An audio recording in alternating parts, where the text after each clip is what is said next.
अरे या महाराष्ट्राचे हिंदवी स्वराज्याचे संस्थापक माझे छत्रपती शिवाजी महाराज महाराष्ट्राचे राजे झाले.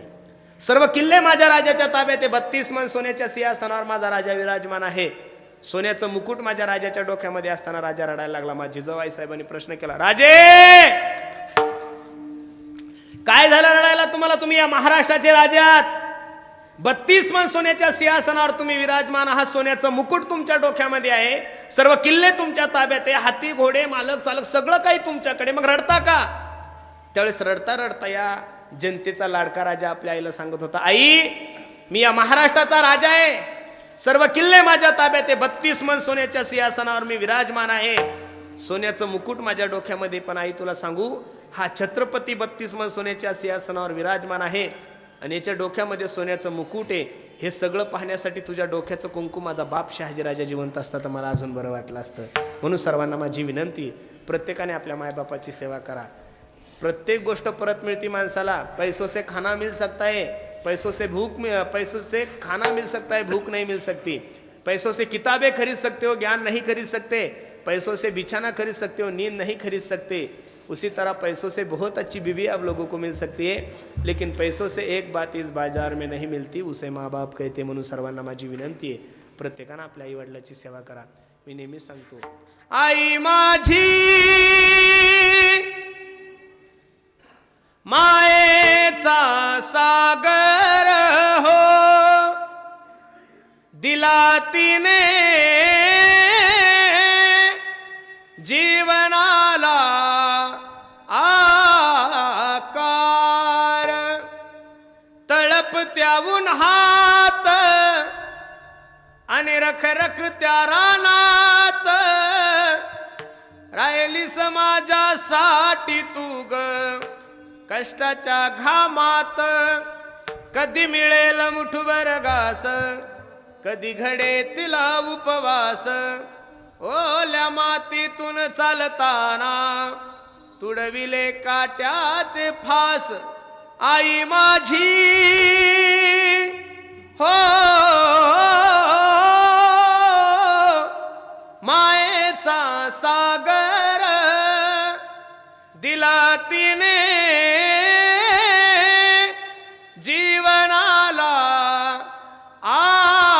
आकार.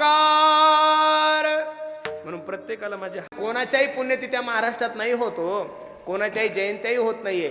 ज्या रक्ताने जीवनभर फक्त स्वतःच्या रक्ताचा विचार केला, त्या रक्ताचं दुर्भाग्य असं असतं की त्याचं घरचं रक्त त्याची दशक्रियाविधी घालत नाही. पण ज्या रक्ताने जीवनभर या देशाचा या महाराष्ट्राचा विचार केला, ते रक्त शरीर रूपाने जरी महाराष्ट्रामध्ये नसेल, पण चंद्र सूर्य असेपर्यंत महाराष्ट्र त्या रक्ताला विसरत नाही. या महाराष्ट्राचा इतिहास आहे. म्हणून जीवन थोडं जगा गड्यानो. किसी के ते हे जे लोक म्हणतात महाराज मी दररोज आमदाराच्या खुर्चीला लावून बसतो, या लोकांचा अनुभव आपण कोरोनाच्या काळामध्ये घेतला. जे दररोज मंत्र्याजवळ बसत होते त्यांना साधा खॉट सुद्धा भेटला नाही. ऑक्सिजन तर नाहीच. ओळखीनं माणूस जगत नाही 1, पैशानं माणूस जगत नाही 2, आणि सत्तेनं माणूस जगत नाही 3. या 3 गोष्टीनं जर माणूस जगला असता तर मोठे मोठे बोके मेलेच नसते, आपल्यासारखे गरीबच मेले असते गड्या. सत्तेत जर माणूस मेलाच नसता तर या लोकांनी सत्ता सोडलीच नसती, नियम त्यांना न्यायला आलाच नसता. म्हणून सत्ताधीश जरी असला तरी त्याला जावंच लागतं, गरीब जरी असला तरी त्याला जावंच लागतं, महाराज जरी असला तरी त्याला जावंच लागतं, महाराजाचा बाप जरी असला तरी त्याला. अरे विश्वाच्या मालकाच्या बापाला जर मृत्यू लोकाची यात्रा संपवून जावं लागली तर तुमचं माझं काय घेऊन बसले. म्हणून जाणं हे ठरलेलं आहे. कधी जासाले तुम्हालाही माहित नाहीये आणि मलाही माहित नाही, पण कसं जायचं हे तुम्हालाही कळतं आणि मलाही कळतं. आज आमच्या कैलासरावांच्या पुण्यतिथीला आपण सर्व मंडळी बसलेले आहात. माफी मागून एक वाक्य बोलतो, थोडं वाईट वाटेल तुम्हाला, पण वस्तुस्थिती आहे. कोणाच्या पुण्यतिथीला गेले की नुसतं बुंदी भात नका खात जाऊ, पुरीन भाजी नका खात जाऊ, ती घरी खायला भेटते तुम्हाला आणि मला. पुण्यतिथीला गेल्यानंतर कीर्तनकारासमोर बसल्या बसल्या हाही विचार करत जा की मी गेल्यानंतर सुद्धा माझ्या घरच्यांनी माझी पुण्यतिथी घातली पाहिजेत. मी गेल्यानंतर सुद्धा माझ्या घरच्यांनी माझं दशक्रियाविधी घातली पाहिजेत. कोणाच्याही पुण्यतिथ्या महाराष्ट्रात नाही होतो, कोणाच्याही जयंत्याही होत नाहीये. ज्या रक्ताने जीवनभर फक्त स्वतःच्या रक्ताचा विचार केला, त्या रक्ताचं दुर्भाग्य असं असतं की त्याचं घरचं रक्त त्याची दशक्रियाविधी घालत नाही. पण ज्या रक्ताने जीवनभर या देशाचा या महाराष्ट्राचा विचार केला, ते रक्त शरीर रूपाने जरी महाराष्ट्रामध्ये नसेल, पण चंद्र सूर्य असेपर्यंत महाराष्ट्र त्या रक्ताला विसरत नाही. या महाराष्ट्राचा इतिहास आहे. म्हणून जीवन थोडं जगा गड्यानो. किसी के दुसऱ्याच्या दुःखामध्ये दुःख मानायला शिका. आज दुसऱ्याचं चांगलं पाहिल्यानंतर लोकांना अवघड वाटतं. त्याचं उगवलं नाही याचं त्याला दुःख नाही बावळ्याला, पण दुसऱ्याचं उगवलं कसं हे मोठं दुःख नच आहे महाराज.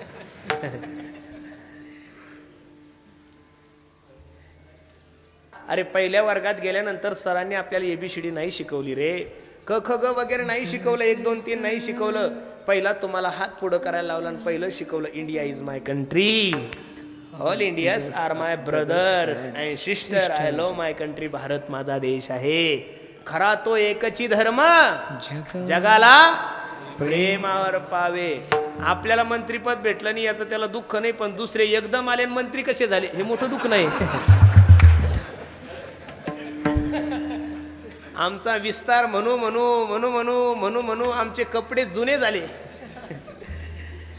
काही काही ना मंत्रीपदासाठी कपडे शिवून ठेवलेले ते जुने झाले, आता नवीन शिवू नये. आणि एकदम आले डायरेक्ट कॅबिनेट झाले 9 जण, आता कसं व्हायचं. ही मोठी खाजी ही कुठंच नीट होत नाही. दुसऱ्याचं सुख पाहिल्यानंतर ज्याला दुःख होतं या माणसाचा इलाज जगात कोणत्याच दवाखान्यात होत नाहीये.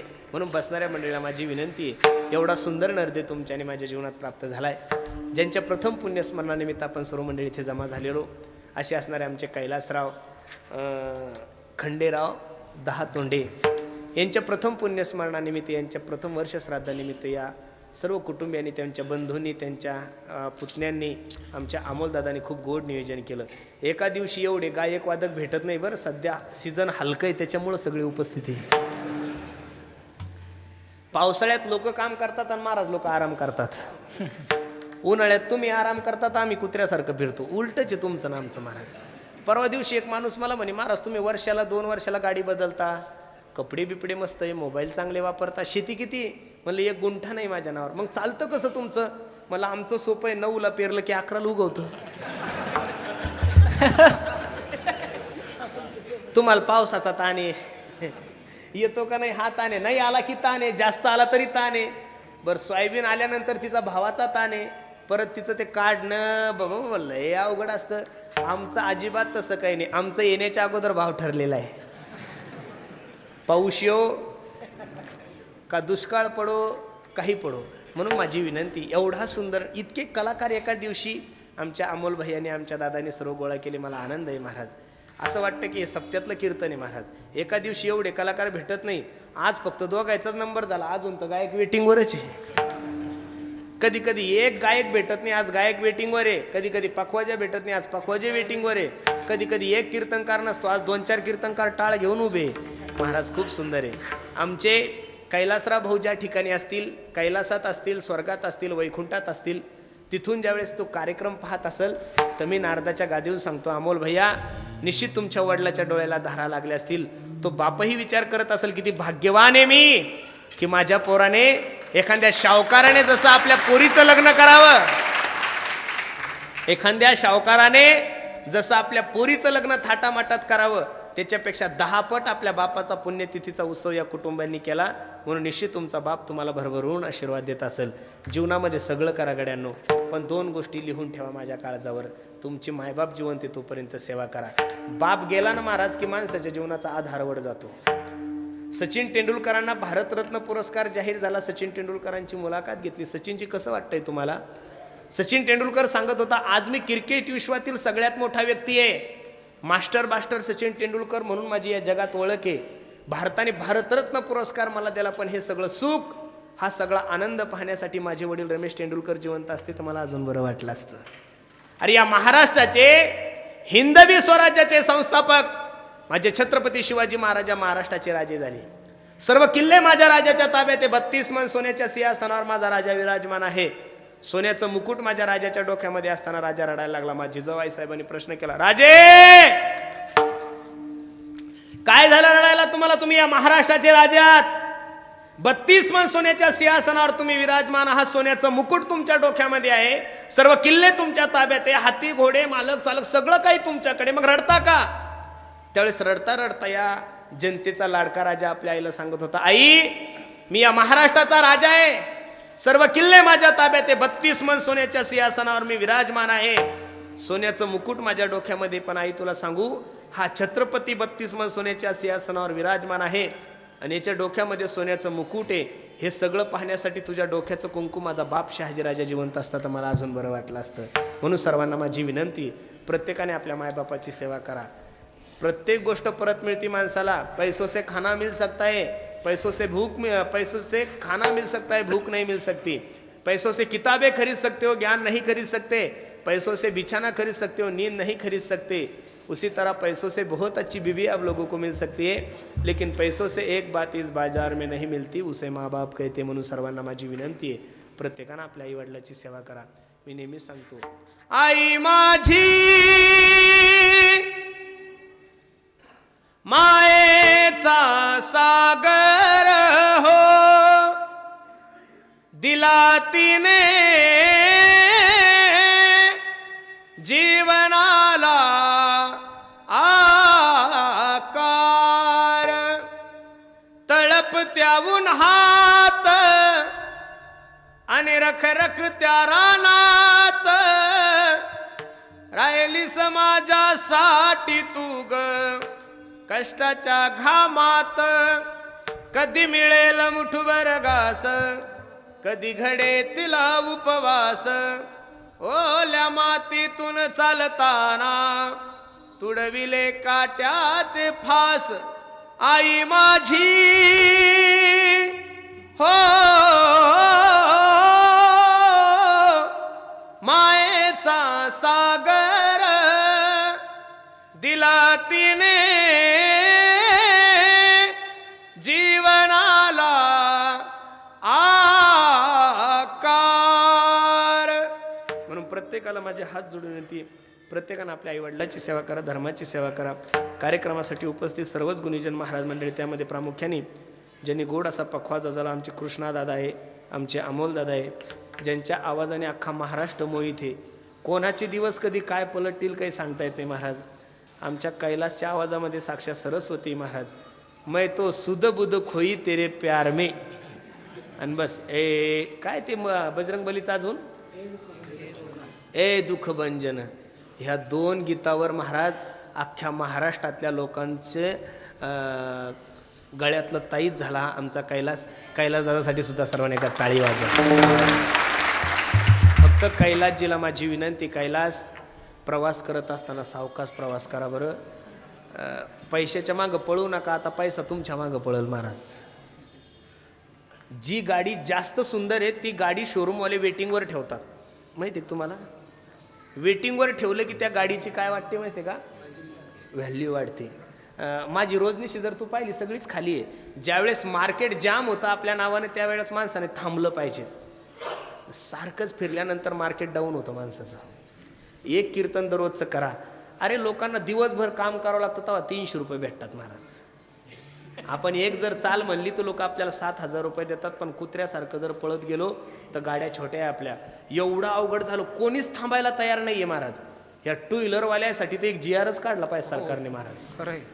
अजिबात थांबत नाहीये. कोण कोणत्या नशेत पळतंय. म्हणून कीर्तन करा, सगळं करा, पण थोडं सावकाश करा. कारण की एखादं संकट माणसाच्या जीवनावर आलं तर लोक तुम्हाला फोन पे करू शकतात एखाद्या वेळेस जवळचे असले तर, पण त्रास आपल्याला सहन करावा लागतो. असे अनेक महाराज लोकांना आघात होतात. म्हणून कीर्तन घ्या पण सावकाश घ्या, नाही तर मग गाडी आमच्यासारखी मोठी घ्या.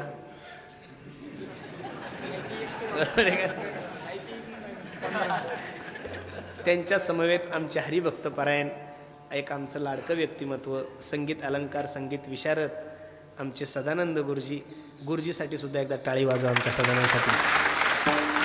दोघांच्याही चरणी माझी विनंती, गाड्या सावकाश चालवा.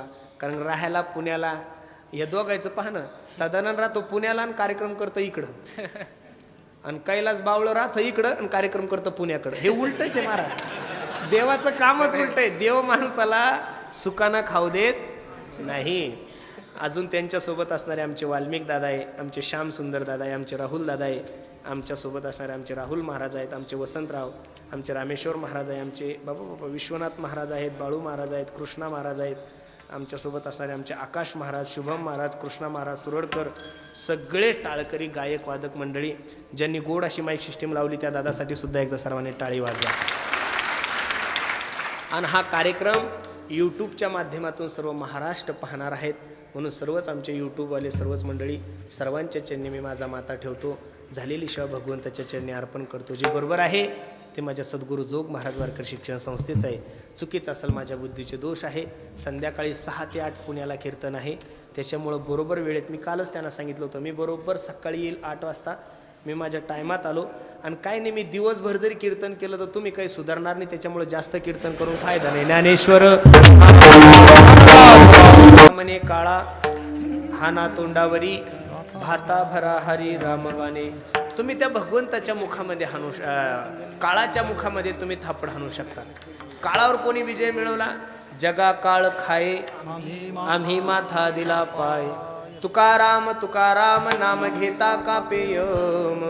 धन्य तुकोबा समर्थ जेने केला हा पुरुषार्थ. काही लोक म्हणतील महाराज देवाचं नाव घेतल्यानंतर माणसाला मरण नाही का? मरण आहे, पण देवाचं नाव घेतल्यानंतर फायदा हा असा होतो की जी मरणाची भीती अंतकरणामध्ये, ती मरणाची भीती काय होती? मरण माझे मरुनी गेले मज केले अमर. भगवंताचं चिंतन केल्यानंतर फक्त तो असायला असतो, फक्त तो कधीही तयार असतो. ए यमा, ए देवा, तू कधी ये आणि मला घेऊन जाय, माझी इच्छा काय पूर्ण झालेली. म्हणून बसणाऱ्या सर्व मंडळीला माझी विनंती आहे, एवढा गोड नर्दे तुमच्याने माझ्या जीवनात प्राप्त झाला. विनवी तो सकळ जना कर जोडून थोर लहाना. दान इतुले द्या मजदिना म्हणे तुकया बंधू राम म्हणा. राम राम स्मरा आधी लाहो करा गाठ घाला मुळबंदी. सांडा वाहू किया उपाधी लक्ष लावून राहा गोविंदिका. काहीच करू नका, देवाचं चिंतन करा. न लगे तीर्थाचे भ्रमण, न लगे दंडन मुंडन, न लगे पंचाग्नी साधन. तुम्ही आठवा मधुसूदन. हीच माझी विनवणी जोडून या शरण एका जनार्दनी. तुम्ही वासुदेव म्हणा अनुदिनी. तुम्ही वासुदेव वासुदेव म्हणा. फक्त देवाचं चिंतन करा. 1 तास माझ्या देवासाठी देत चला. तुम्ही त्याच्यासाठी वेळ द्या, तो तुमच्यासाठी वेळ देईल. बरं, तुम्ही जर त्याच्यासाठी वेळ दिला नाही तर महाराज सांगता तुका म्हणे तुला सोडविना कोणी. एका चक्रपाणी त्याच्या अगोदरचे सर्व प्रमाण पहा. सोडविना राजा, सोडविना बंधू पाठीची बहीण, सोजविना माय, सोडविना बाप. बाप सोडवत नाही, माय सोडवत नाही, बंधू सोडवत नाही, कोणी सोडवत नाही.